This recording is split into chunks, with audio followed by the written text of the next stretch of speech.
Sam Hart. Codi'r bel i'r cwrt Ryan Edwards yna, ond Met yn clirio. Palmer nôl fe'n ei canol. Y peniad yn disgyn. A mae Airbus i cymryd y blaen yn y munud ychwanegol. Niall Watson oedd hi.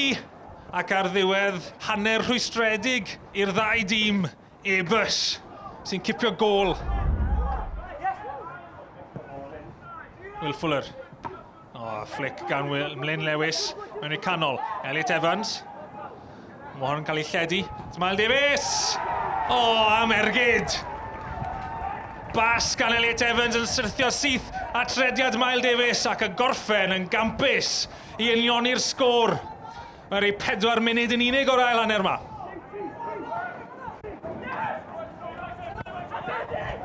Andy Owens. Angen i Owens fod yn y canol, dwi'n meddwl. Fyna mo fe'n effeithiol. Sam Hart y camgymeriad, Elliot Evans yn casglu. Elliot Evans mewn i canol at Will Evans.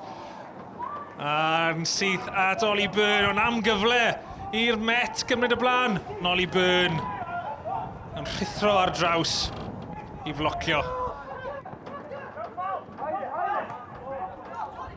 Cosby.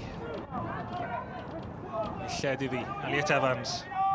Nath greu'r gol gynta yn croesi. Mae'n creu eto, Kyle McCarthy. Dros y trawst. Yn cael ei dynnu lawr, maen nhw'n apelio. Ond yn y diwedd, Kyle McCarthy yn ergydio dros y trawst. At yn un dda.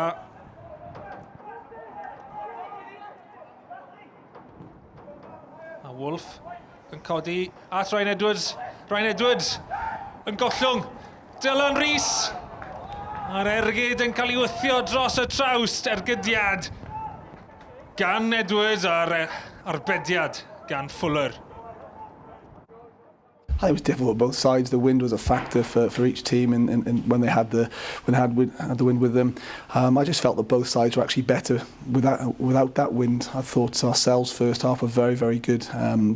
Dominated everything that Airbus threw at us, no corners for them, and just really caught us at the 46th minute with that sloppy goal that we gave away. But we realised we didn't press at that time. We pressed all game, so it was disappointing to go in at 1-0 down at the break, and then second half we get the goal back. But in fairness to Airbus, I thought they did really well second half against that wind, and it was a tough win today. And I think that's fairness and credit to both sets of players. We had the win first half, coming 1-0.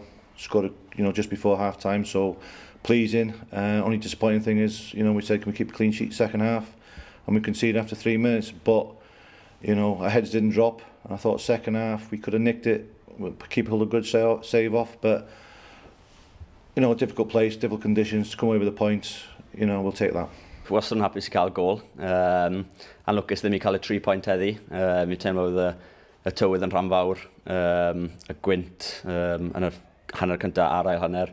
Wydde fel chwarae 2 gêm mewn un gyda'r 2 hanner.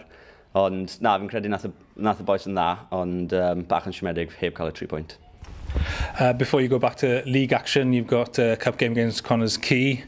Hopeful against a team that are flying high? Yeah, difficult. That was drawn out of the hat, and Andy texted me straight away, so we always look forward to going to Connors Quay. It'll be a difficult game. They're doing very, very well this season, and that's credit to Andy and his team. But we've been there before in the Cup and won. We won there last year in the Nathaniel semi-final, so we know what it's like to win at Connors Quay, but we understand it's going to be a very tough game.